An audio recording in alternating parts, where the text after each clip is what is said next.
कल्पना कीजिए मिल्लई राज्य के एक ऐसे सुरम्य नगर की जो चारों ओर से हरे भरे खेतों और केलों के बागों से घिरा है। यहाँ प्रकृति ने अपनी हरी चादर बिछा रखी है। यह नगर है पेरुमिल्लई। यहाँ के निवासी केवल धन से ही नहीं बल्कि मन से भी धनी थे। उनके माथे पर लगा श्वेत पवित्र भस्म केवल एक चिन्ह नहीं बल्कि उनके हृदय की पवित्रता और सत्य के प्रति निष्ठा का दर्पण था। इसी पावन नगरी के प्रधान थे पेरुमिल्लई कुरुम्ब नायनार। वे ज्ञान के सागर थे, फिर भी उनका स्वभाव पानी की तरह निर्मल और विनम्र था। वे स्वयं को शासक नहीं बल्कि भगवान शिव के भक्तों का सेवक मानते थे। उनका सेवा भाव इतना प्रबल था कि वे भक्तों के बोलने से पहले ही उनके मन की बात जान लेते थे। क्या भोजन, क्या धन, उन्होंने शिव भक्तों के लिए अपने द्वार और खजाना दोनों खोल रखे थे। उनके हृदय रूपी कमल में सदैव भगवान शिव के कोमल चरण निवास करते थे। कुरुम्ब नायनार का जीवन एक और महान भक्त सुंदर मूर्ति नायनार सुंदरर के प्रति अगाध श्रद्धा से जुड़ा था। यद्यपि सुंदरर दूर थे लेकिन कुरुम्ब नायनार ने उन्हें अपना मानसिक गुरु मान लिया था। वे जानते थे कि संतों की संगति ही मुक्ति का द्वार है।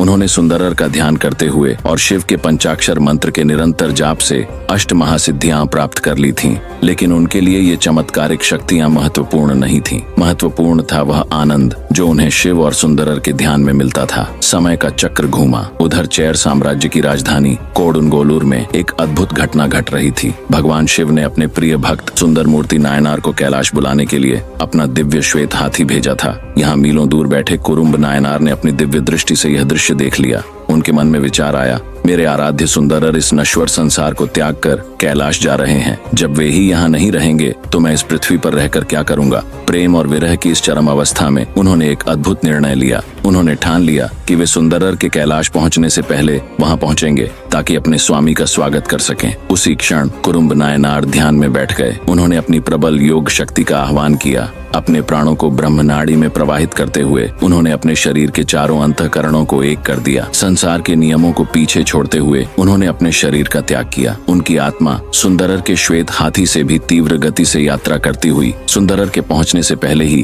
कैलाश पर्वत पर भगवान शिव के चरणों में जा पहुंची। इस प्रकार भक्ति और योग के बल पर पेरुमिल्लई कुरुम्ब नायनार ने वह स्थान प्राप्त किया जो देवताओं के लिए भी दुर्लभ है।